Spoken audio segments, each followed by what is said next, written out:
As she mentioned, I am doing my PhD currently at MUN in the Division of Community Health and Humanities. So what I'll be presenting today is one piece of my doctoral work. And I wanted to take this time to also thank members of my supervisory committee for their support during my research program, Dr. Maria Matthews as well as Dr. Julia Lukovich, who have helped shape my research question and my methodology for this project.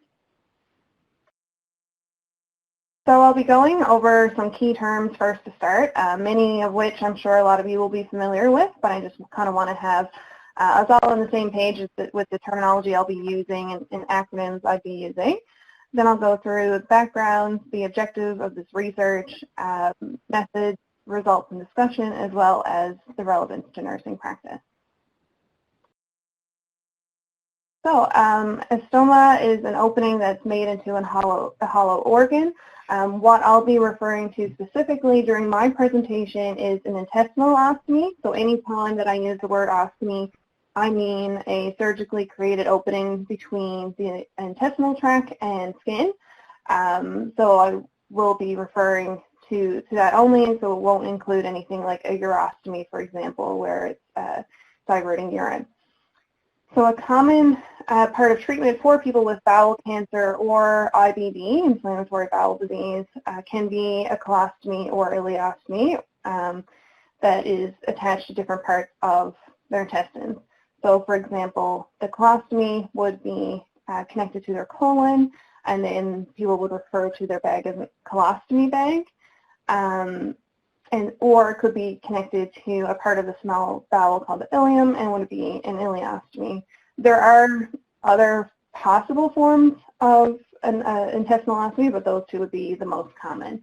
And they can be temporary as a therapeutic measure during treatment, or they may be something that the patient lives with permanently. So IBD is an autoimmune disease that causes inflammation of the GI tract, and then that causes diarrhea, malnutrition, obstructions, etc. So patients may need several surgeries throughout their time living with IBD. There are two types, which include Crohn's disease and ulcerative colitis. So how those diseases manifest and which part of the bowel they affect is different. But overall, they both involve that inflammation of the tract that does cause damage to the lining. CRC, also known as colorectal cancer or bowel cancer, colon cancer. I'm going to be using CRC to refer to a cancer that occurs anywhere along the colon and or rectum. And then Reddit, which you've noticed from my title, this presentation will be about, is a form of an online discussion platform that you may be familiar with. Some people use it a bunch, and for me it was something a bit new when I got into this research. But essentially users can create pseudonyms, so they can have some anonymity where they discuss different topics. So a subreddit within Reddit is actually a topic that someone might be interested in discussing on its own. So it could be a particular movie, it could be a discussion around food, restaurants. For me, I've looked into like some knitting subreddits so that you can see what people are talking about within those sub-communities, per se, of shared interest. And then users can create a post that may be a question or just a discussion point, and then other people can comment on that post, and it kind of creates this thread. So, the series of the posts and the comments creates this thread that can really be thought of as a conversation, similar to a focus group or something like that, where there is dialogue going back and forth on one particular topic. So RStudio is the subreddit that I was specifically looking at for this research. So it's a subreddit that says it's for people with bags and those that love them, meaning for people who have ostomies and also their caregivers. So it could be a partner, a parent, a child, etc. So that subreddit has over 3,000 members and has been ongoing since May 2012 and is relatively active. So I was interested in seeing what people were discussing there. So this is an example of what that would look like. I took a screenshot a while ago, so it will show you these posts that people have made. So they'll create a title, and then you can click on that and go in further and see the number of comments and discussion that's happening within that. So then another keyword that I'll be using is R. So, and it gets confusing because R is separate from Reddit. So R is actually an open source software that is free and available to anyone to use, that involves a lot of coding that you are able to use that to interface with multiple programs or platforms like Reddit. And in this case, you know, there are extensions that can be used that are called packages, so R packages that you can download and use to perform specific tasks. So really anyone around the world could be writing this code to get the program to perform a certain task. And I specifically use RStudio, which kind of holds that all in one software package where you can use those codes. So I also want to include a bit of a story of how I started this research topic. So as was mentioned in my bio, I am interested in the lived experience of illness, and that has been a long-term research interest of mine. When I completed my dietetic internship, I met a lot of different patients and had a lot of time spent, I guess, reflecting on their situations, my interactions with them, and just their overall healthcare experience. And there was one man who stood out to me having an ostomy bag, who had IBD and was really grappling with coming to terms with how this was affecting his day-to-day life. He was upset about how it affected him as a businessman, his ability to do work and provide for his family, and overall just his reliance on other people. And I remember he said at one point when he was referred to as sir or something of the sort, and he said, "I'm not much of a man now, am I?" So this really struck me as an example of when a lived experience of illness affects someone's identity and really causes this conflict in someone's mind of who they are and how they go about in the world. So I started to look into what are the challenges with an ostomy, what are the implications of having one in a day-to-day life. So common things mentioned in the literature would be things like leakage. So if that stool or effluent, so effluent being if it was like an ileostomy and it's not fully formed stool, we call it effluent. So whether that would come in contact with their clothes or have a complete, what people would call a blowout, where the ostomy bag would completely leak out, and then they would have soiled clothes and whatnot, and that's something that a lot of people fear. There could also be what they call ballooning, so essentially just gas building up in the ostomy bag, and the bag then becomes inflated like a balloon and is may be noticed by other people as being a bump underneath their clothing. So this is where appearance comes in. Is my ostomy noticeable to other people? Some people are also concerned with coupling failure, so that would be with a two-piece appliance. So here's an example of a one-piece ostomy bag. Here's an example of a two-piece. And essentially, coupling failure would be that those two pieces aren't working with each other, so there may be a leak or something maybe loose and not function properly. And then many impacts that were mentioned in the literature repeatedly were the impacts on their social environment, so a person's ability to engage with others and participate in social activities, an individual's outlook on their body image and how that changes with having an ostomy, their sexuality, so how attractive they feel to others, and how confident they feel participating in sexual activity, as well as just overall quality of life. So seeing a difference in the quality of life because of having an ostomy. So this study was done in 11 different countries, so it really captures a broad level of experiences of people with ostomies across the globe. So, for example, in this one, I talk about how people isolate themselves because they worry about leakage. So how those implications of having an ostomy affect their day-to-day lives. So 31% of people, for example, said they limit their social activities because they're worried. Other people are afraid that people will notice smell or odor of their ostomy. They may wake up at night because of the gas built up in their ostomy. Or they're overall afraid that people will notice. So 43% of people said, I'm afraid people will notice my stomach product, and 37% of people said they feel worried in social situations. So this ultimately has, issues like affecting how far they travel and how much they participate in social activities. There was another qualitative study that was done that looked at participants with ostomies over time, so at 3, 9, and 15 months post-surgery. And they noted one of the themes being the participation in the social environment.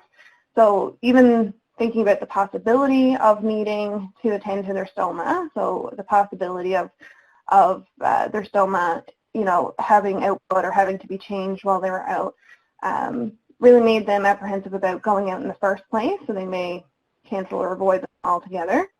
Or they may manipulate what they ate, was mentioned in the study. And so, for example, not eating high-fiber foods or not eating altogether so that they could prevent their output while they were out socializing. Two other themes that Thornton MacArthur noted were the changes in interpersonal relationships. So there's a couple of examples there. One where a man said, I couldn't face having anything to do with it until I knew the wife was right with it and was fine with it. So, that relationship being really important for him. And whereas another person said, it's just like two friends living in a house and getting on at the moment. There's no affection, no nothing. The more he couldn't cope with it, the more I've put up this barrier that I don't want anything there as well. So really dichotomous situations where a partner's reaction to the stoma has affected their ability to accept it themselves. And the third and last theme from this study was the need to set and achieve goals. So people feeling like the need to establish a new normal and kind of come to terms with how to cope with having an ostomy and going about their day-to-day. Looking specifically at dietetic and nutrition literature, most of it was focused on looking at the nutritional status, so hydration, nutrient absorption, things like that, as well as some symptom management, so constipation, diarrhea, relieving gas, odor, or preventing blockages. And the overall goal was self-management, but it was really focused on these physical symptoms and physical nutrition status rather than the overall adaptation to living with a stoma.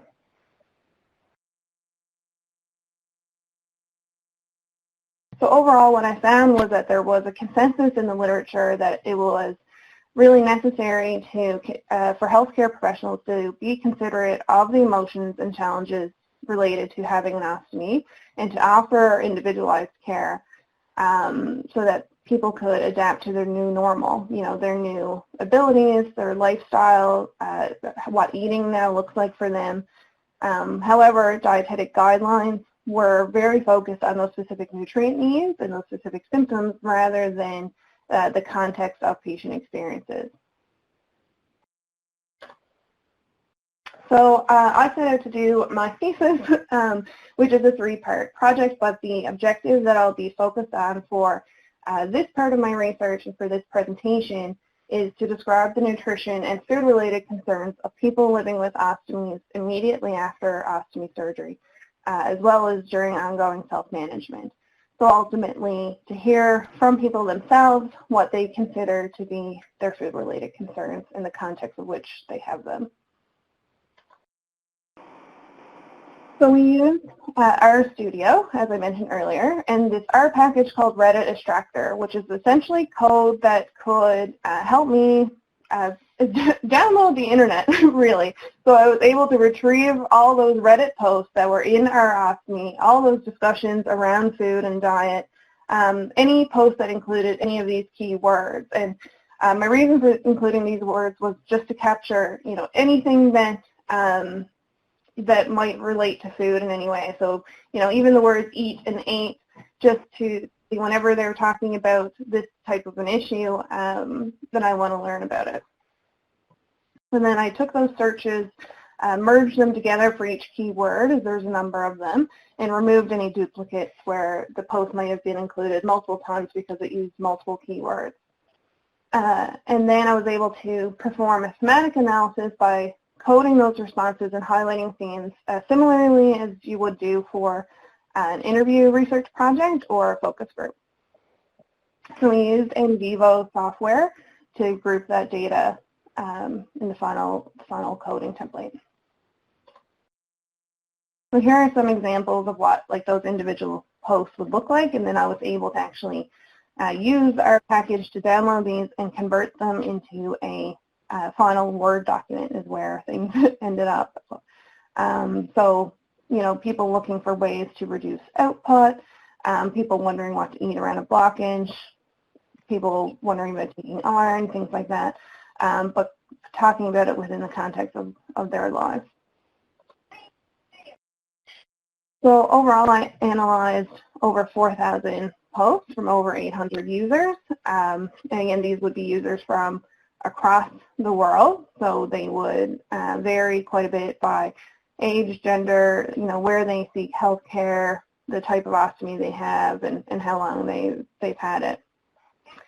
So 10 themes were identified for the subreddit, and the sub-themes are listed in brackets. So as you can see, with that diversity of users and the diversity of information shared through over 4,000 posts, I do have a number of themes. So for this presentation, I focused on 3 of them to share with you. So we'll look at experience with healthcare providers, controlling output, as well as recovering and adapting.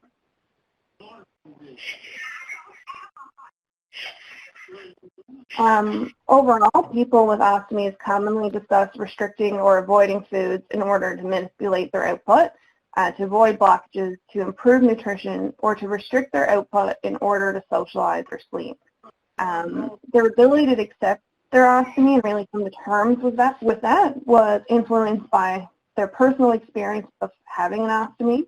So, for example, their specific surgery or treatment, their specific nutritional status, the appearance of their ostomy and how they felt with having one, and was also impacted by the support of people around them, so the support of people in their community, whether it was healthcare providers or other people with ostomies, for example.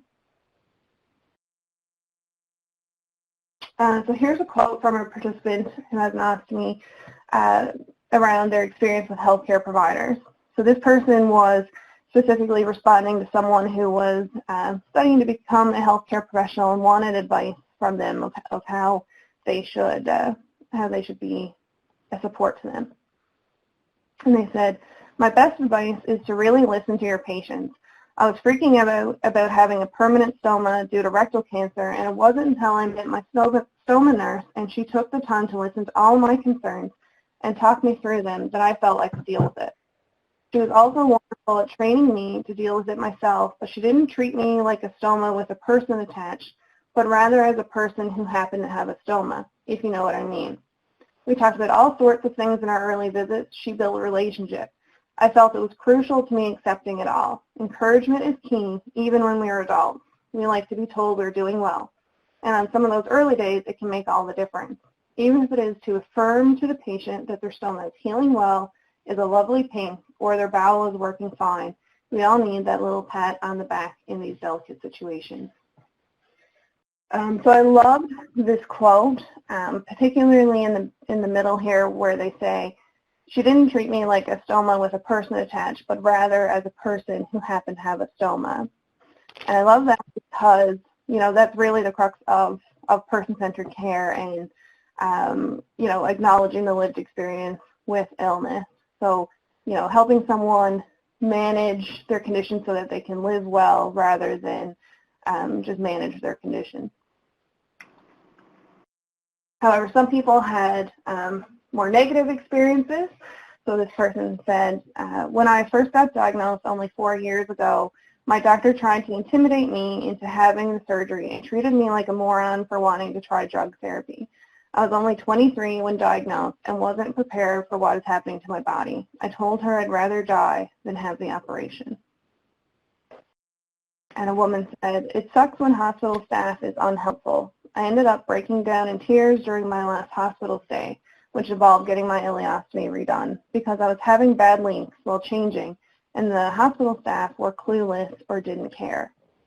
So we have, different examples here that are very different from the first example, where someone felt very supported and felt like they had a good relationship with their healthcare provider, versus people that don't feel listened to or feel like they're a part of their care. There's this example of controlling output. So I'm 2 months post-op and isolating at home, and I'm wondering what longer-term ostomates have on their lunch breaks. I guess you guys don't care about quantity that much.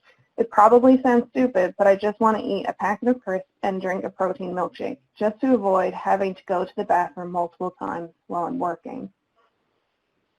And then someone else said, do you guys have any advice to help with the amount of gas in my bag? I rarely drink pop or carbonated food. I've recently gotten into a new relationship, and although he knows about my bag, it's still embarrassing to explain everything to him. And somebody replied to that saying, probably down to food. It's very hard to avoid without having to have a totally bland and boring diet. So, for these examples, they weren't able to take their nutrition recommendations and really translate them to their lives, or they're having, difficulty doing that and managing symptoms or managing implications of having an ostomy. So, in this top example, someone who really wanted to manage how often they had output, how often they had to empty their output while they worked, so what effect it had in that perspective, and they were willing to perhaps eat or drink less than they needed for their own nutrition, just to manage that concern. And in the bottom example there, someone was having the trouble of fitting the ostomy symptoms into their personal life and going about a romantic relationship. Recovering and adapting. So the common theme throughout the project was that the first year in particular was when a lot of issues came up for people, and a lot of managing those issues was important. And ultimately, it was after that first year that people felt like they had a better handle on managing their ostomy and living with it. So someone said, the first year is very hard for a lot of reasons. You have to find an appliance that works for you. You're in pain, you're embarrassed. You have frequent accidents that are very dehumanizing. So I completely empathize with you, but I promise it gets better, and I promise that once you've gotten the routine down, you'll live a full and complete life with no hindrance from your ostomy. This was coming from someone who's had their ostomy for over a year. And while it talks about recovering and adapting, it also highlights that solidarity between different ostomates in the Reddit community, so how they're able to support one another. Another sub-theme to recovering was unacceptance, so some people who were very accepting of it and some people who had not come to terms with it. So this one person, for example, had not come to terms with it, and they said, you're right that it's not my vanity, you're right that it is my vanity that makes me want the J pouch, but honestly it hasn't been easy to get over it. I realize I'm only 4 months post-op and that things might change as I get older, but I feel like if there's a chance that I could have a normal body, I'd like to give it a try, rather than living the rest of my life wondering if it could have worked out. I feel like I'm approaching my wit's end, and the pouch seems like the only thing that'll make my life bearable. My fear isn't really that the pouch is going to fail on me, but rather that I won't be able to get a pouch in the first place. At least if I get a pouch and it fails, I'll have some say in what happens. I'm willing to deal with 20 plus bowel movements a day if it means I get to go normally. So this was someone who wanted their ostomy reversed in a J-pouch form that is, would be a surgery to allow them to output without an ostomy, but involves a change in their intestines and rectum. But this person, even if that surgery wasn't necessarily totally successful and they still had, symptoms of their disease and had multiple bowel movements a day, they were okay with that, but they really couldn't come to terms with having an ostomy and living in this way that they didn't see as a normal body or as a normal way to output. Someone else who also had an ileostomy and was not coming to terms with the ostomy said, with a reversal surgery, I could leave my house again, exercise, not sit around helpless looking for something new to watch on Netflix and an ice pack constantly pressed by my side. I could potentially be comfortable to be intimate with people again. I could focus on tasks longer than 20 minutes and go back to my job, my art, and my writing. Allowing for the current crisis, I could feel okay socializing with people again. And when I do see someone other than my wife or doctor, not having my illness and physical pain be the only subject of discussion. A reversal would be difficult and risky, but it would at least put my bodily processes back inside my body and not leave me dependent on expensive and overpriced supplies. So, in this quote we see, again, someone who didn't see having an ostomy as something that was normal and something that they could live with to do the things they enjoyed doing. So to go back to work, to art, and to writing, for example. So, really the quality, they saw that they had a decrease in quality of life because of their ostomy.